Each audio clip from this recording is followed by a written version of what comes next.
Dear sisters, warmest greetings to each of you in the name of our Lord Jesus Christ from all of us who form part of Argentinian mission. Jesus' final command to his disciples in the Bible was to go and make disciples of all nations. Matthew 28:19. As believers, we are called to spread God's word to all corners and to all peoples of the world. And that explains the existence of our mission in this faraway country. In Genesis 12:1-3, the Lord said to Abram, "Leave your country, your relatives, and your father's family, and go to the land I will show you. I will make you a great nation, and I will bless you. I will make you great, and you will be a blessing to others." Just like Abraham, we are called, blessed, and commissioned by God to be a witness in our mission by serving His people and by being a blessing to all.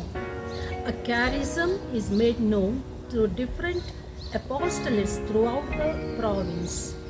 Dear sisters, now I invite you all to watch the following video that echoes the birth of Argentinian mission and our various apostolates that reflect the charism of our founder. The year 1984 was marking a very special event for the little family of St. Charles Borromeo. It was the 300 years of its humble foundation in West Belgium.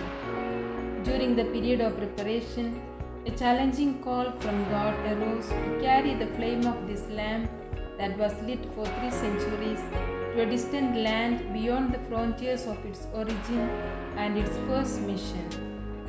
Although its wings had been spread to the Asian continent some years ago, the church's call had a different hue this time.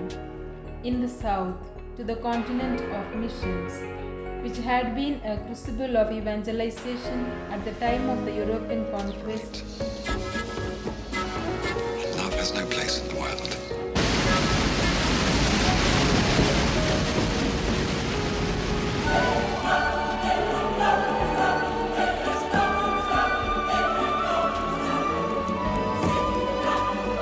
A man of war. A man of peace.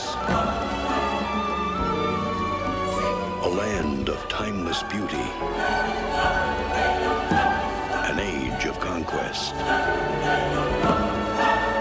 The laws of heaven. The way of the world. The lives in the balance.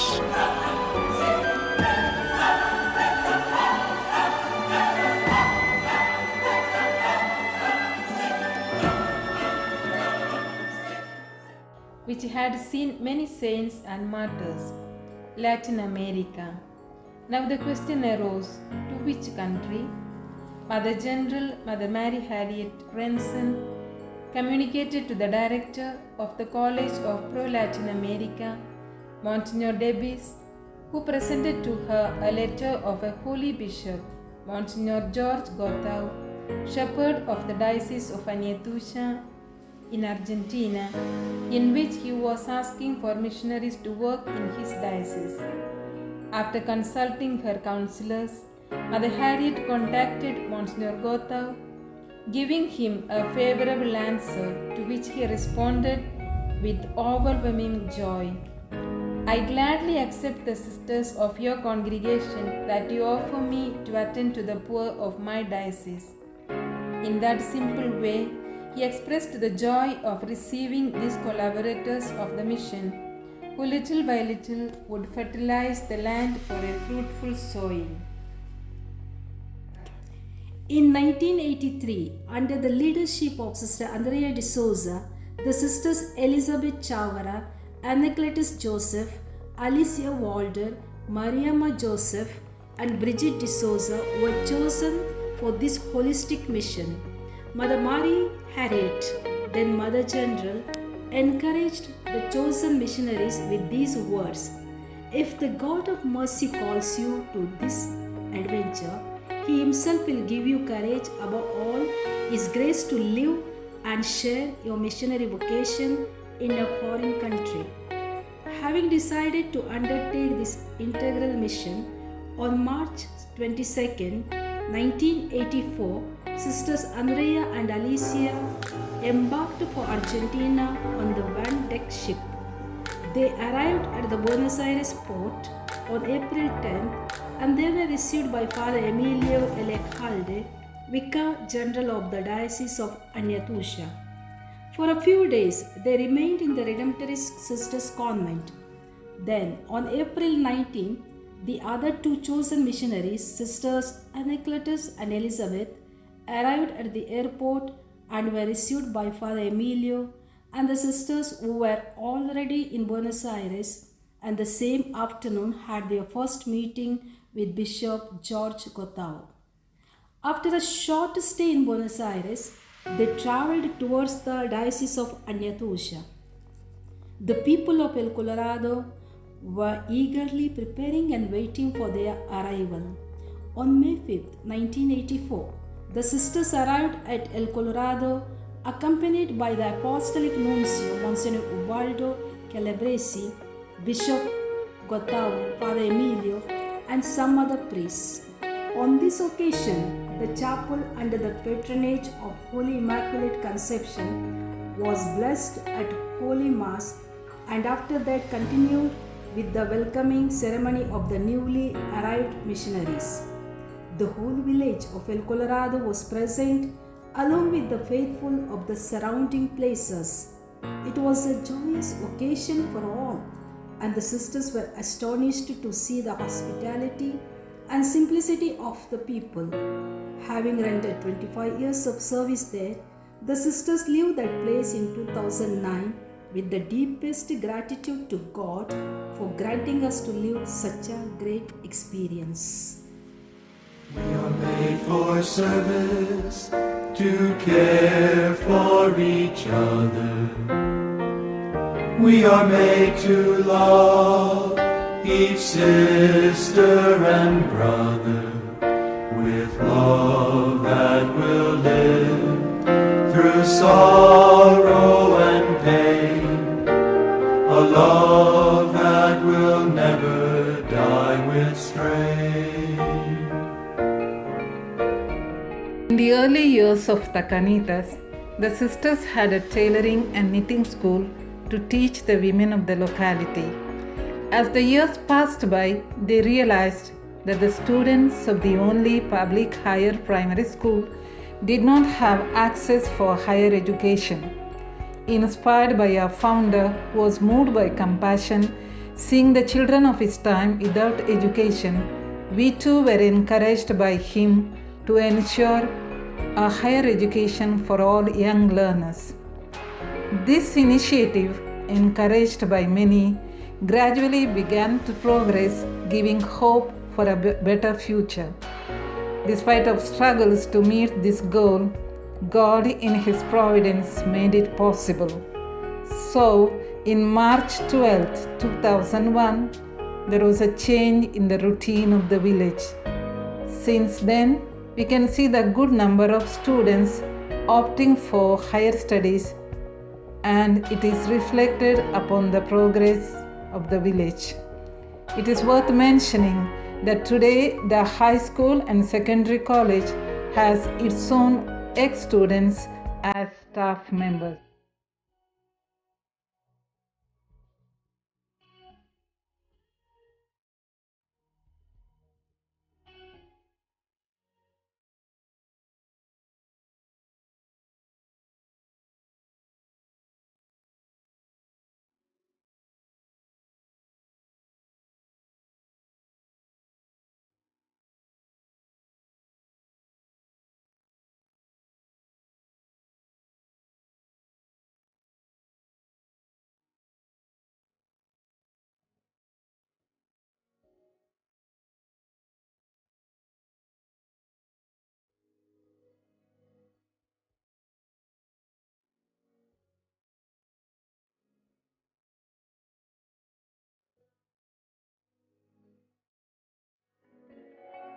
After 50 years of my religious consecration, out of which 37 here in Argentina, looking back to all that was lived, I can say that I am very proud of my missionary vocation. One of the many blessings and opportunities as a missionary is to share the joy of the gospel.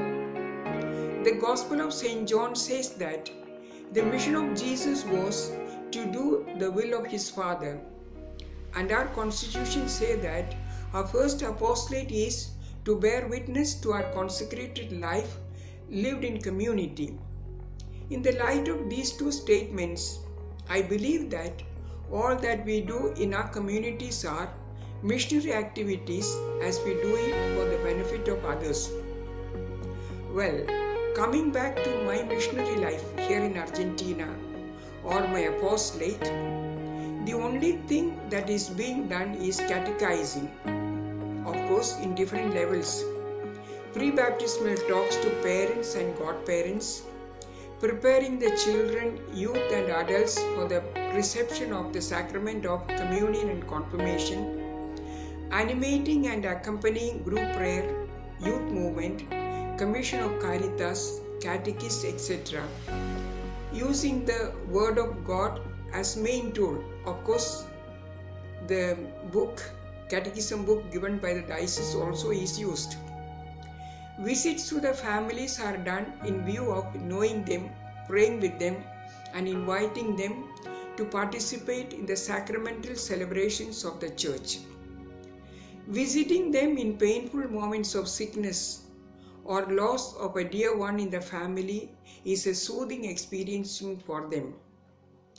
These activities were done independently with all the solemnity in El Colorado and Tacañitas and in its surrounding villages, localities under our care.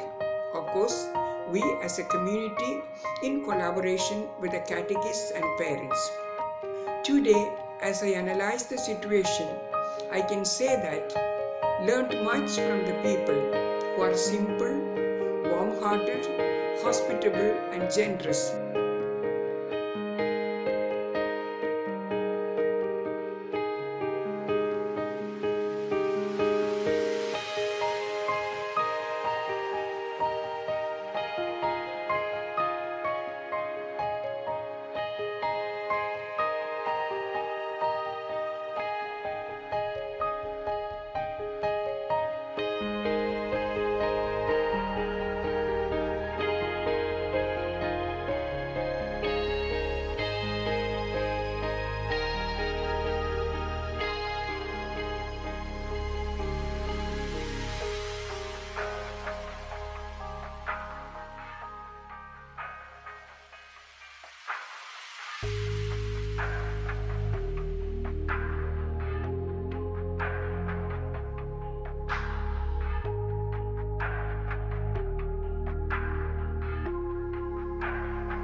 I'm here in Argentina since 37 years. During these 37 years, I had been working in the field of education, pastoral and all over the East. Today I share with you a bit of my experience with these old people, pondering on the Gospel of St. Matthew, chapter 25, verses 40, where Jesus clearly says, "Whatever you do to the least of my brethren, you do unto me." Yes, serving the old people is to serve the suffering Christ. In Argentina, we have 3 homes for the aged. I had the privilege of working during 10 years, and it is a pure work of mercy. One has to be at the disposal of them at all times, without looking for holiday, rest or relaxation. They need to be fed, clothed and attended in all the aspects of life. We do attend them and spend time with them, to listen to them, give a smile and a hug and also a consoling word. We do animate them with different programs like games, music, dances and Bible quiz. Some of the old people dramatize a show on a public stage with their dear and dear ones too. Due to inconveniences when our workers fail to come, we take up their job joyfully and do it. Our people feel cared protected and loved by us. They always search for religious to express their feelings and all their needs. It is a great joy to prepare them for the final encounter with the Lord with sacraments, communion, and sharing the reflection on the Word of God. There is a great trust in religious, so they search always a religious consecrated person.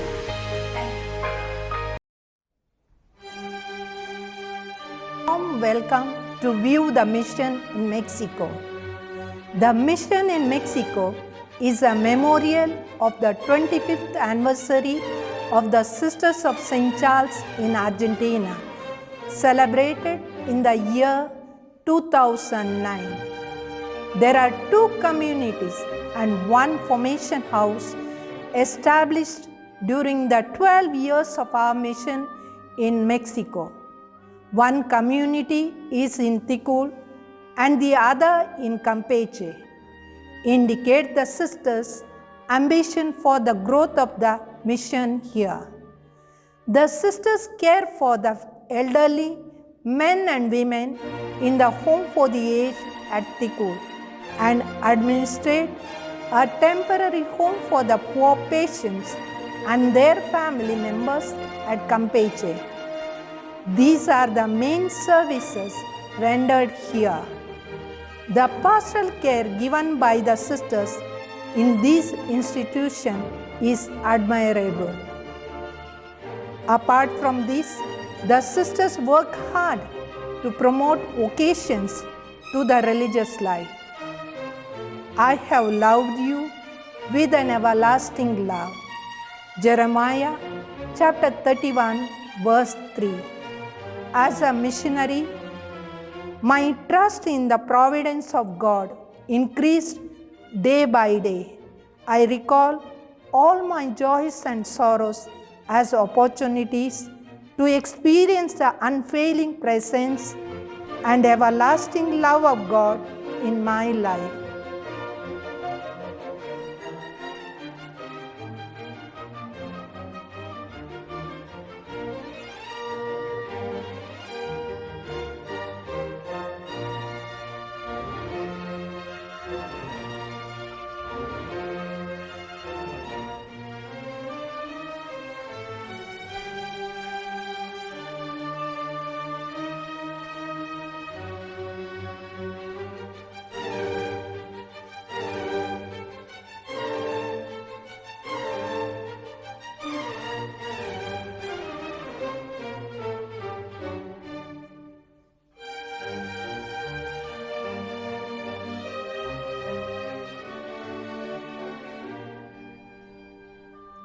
The Lord has been gracious to us, and we are grateful to God for showering His immense blessings and graces all the time.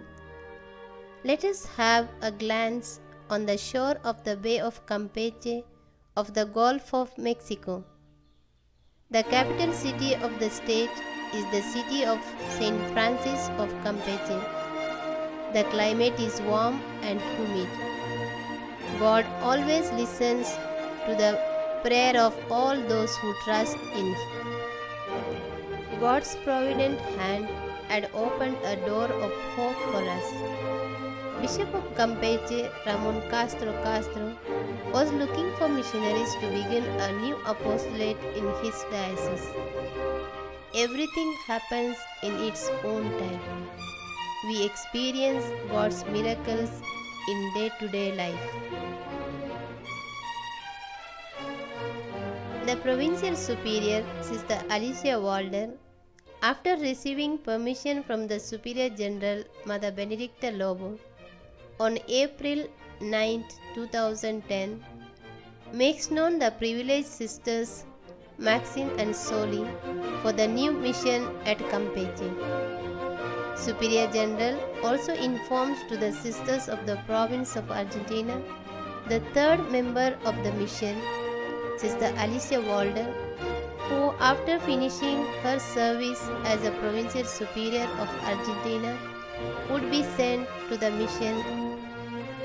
The new project, the Temporal Home St. Joseph, was the inspiration of the Holy Spirit to Bishop, who, after seeing the needs of the families of the sick who are admitted in the hospitals, spending day and night in front of the hospitals or in the streets, he was moved with compassion to give shelter and food to these poor who are unable to pay a lodge.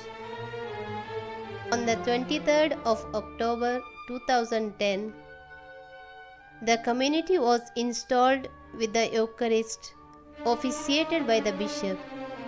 Same day, the institute was opened for the needy.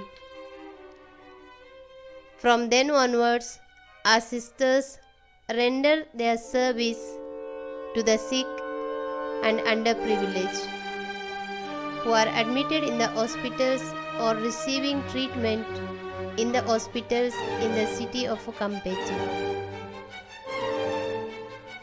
God's merciful love has looked upon us and blessed us with new occasions to continue His mission in this country. The charism of the Sisters of St. Charles Borromeo is alive and active through the works of mercy which is carried out by our sisters to extend the kingdom of God and expand God's mercy towards global solidarity.